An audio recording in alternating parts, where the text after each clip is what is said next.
이 때문에 시민단체들은 이 용산 땅을 민간 건설사에 팔지 말고 토지 임대 분양 방식으로 개발해야 한다는 주장을 내놓고 있습니다.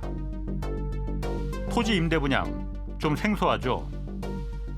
보통 집값엔 건축비와 땅값, 토지비가 포함되잖아요.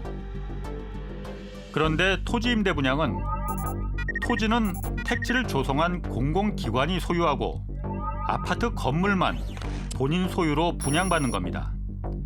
땅값이 빠지니 집값은 훨씬 싸지겠죠.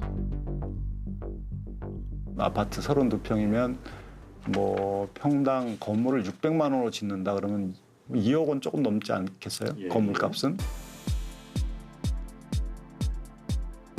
물론 땅 주인인 공공기관에 이 토지 임대료는 매달 내야 합니다. 무슨 장점이 있는 건가요, 이게? 투기가 안 일어나죠. 일단은. 예. 왜냐하면 이제 투기의 대상은 건물이 아니라 땅이거든요. 예. 건물 값은 계속해서 이렇게 떨어지잖아요. 시간이 지나면 예. 뭐 자동차 값이 떨어지듯이 떨어지는 건데, 예. 근데 집값이 계속 올라가는 이유는 건물 가치가 올라가는 게 아니라 그 집이 깔고 있는 땅값, 그 가격이 올라가는 거거든요. 땅을 임대하니 시세 차익이 발생하지 않고, 그러니 거기에 들어가서 살려고 하는 사람은 실수요자들만 들어가서 사는 거죠. 등기부 등본을 떼어보면 아파트 건물만 개인 소유고 이 토지는 서울시 아니면 LH 토지주택공사 같은 이 공공기관 명의로 등기되는 겁니다. 공공은 자산을 갖고 소비자는 저렴한 비용으로 내 집을 마련할 수 있는 기회, 그리고 거기서 생기는 불로소득은 땅에서 발생하는데 땅은 공공이 가지고 있기 때문에 아무래도 지금처럼 땅과 건물을 다 매각하는 것보다 훨씬 불로소득이 줄 수밖에 없거든요. 토지 임대 분양, 이 생소하긴 하지만 사실 처음 해보는 건 아닙니다. 서울 강남구 대모산 기슭에 400세대 규모로 조성된 브리즈힐이란 아파트 단지입니다. 여기가 토지 임대 방식으로 처음 분양된 아파트입니다. 아파트 건물만 분양했기에 이 등기를 떼어보면 건물만 개인 소유고 토지는 LH 토지주택공사 소유로 나옵니다. 이 토지 임대 방식 아파트가 도입된 건 정확히 10년 전입니다.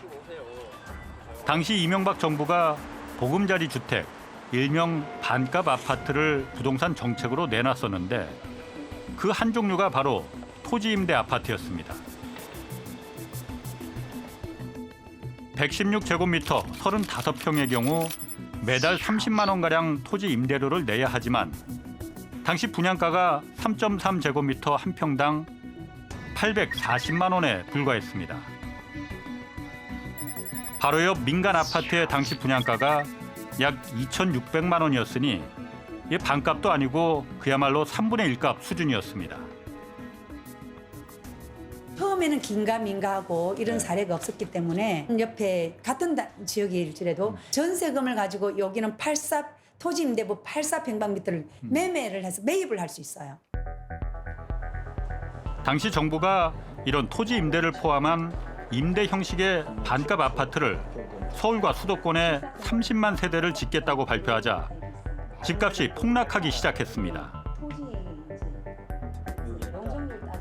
평당 900만 원대가 나왔는데 주변 시세는 이미 그 당시 3천만 원 시세였는데도 불구하고 그때 그런 아파트가 여기만 나오는 것이 아니라 이미 보금자리로 지정된 수도권 곳곳에서 나올 것이다라는 그런 예측 가능성을 정부가 계속 메시지를 주고, 그러니까 민간업자가 무분별하게 고분양가를 가지고 사업에 뛰어들지 않고 서민들은 이제 정부가 공급하는 저렴한 주택을 기다리고 하다 보니까 전체적으로 집값까지 같이 떨어지는 효과가 나타났었다는 거죠. 대치동의 음마아파트 같은 경우가 토지 임대 건물 분양 강남 보금자리가 나오기 전에 30평 기준이 거의 11억이 넘었었는데 그 나오고 나서 점점 떨어지면서 8억, 7억까지 떨어졌습니다.